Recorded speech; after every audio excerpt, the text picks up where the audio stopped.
نبی پاک نماز کے بارے میں ایک حدیث آتی ہے، میں اس حدیث کو جب پڑھتا ہوں مزہ آ جاتا ہے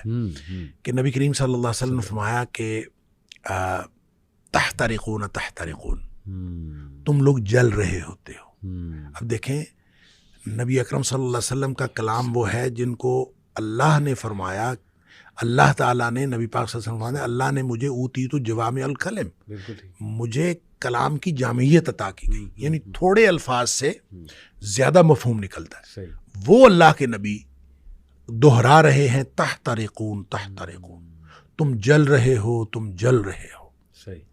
گویا گناہوں کی بھٹی میں جل رہے ہو۔ حتی اذا صلیتم الفجر، یہاں تک کہ تم فجر کی نماز پڑھ لیتے ہو،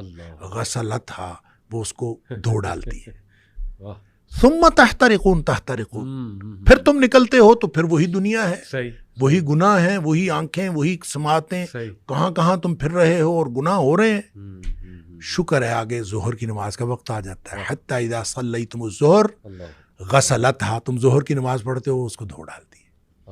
یہاں اسی طرح نبی پاک صلی اللہ علیہ وسلم نے پانچوں نمازوں کا ذکر کیا، ثم تحترقون تحترقون، پھر تم گناہوں کی بٹی میں جل رہے ہوتے ہو، آگے نماز آ جاتی ہے، غسلتھا، وہ اس کو دھو ڈالتی۔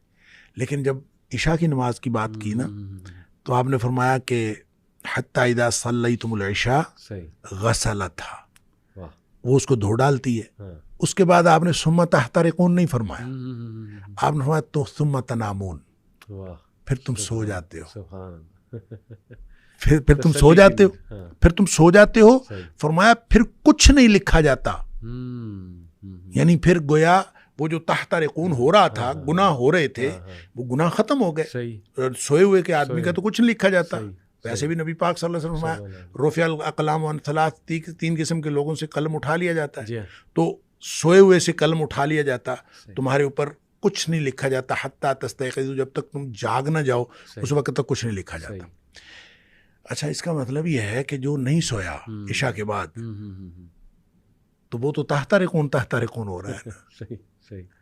تو یہاں سے ایک بات، ایک مسئلہ نکلتا ہے کہ ہم جو عشاء کی نماز پڑھ کے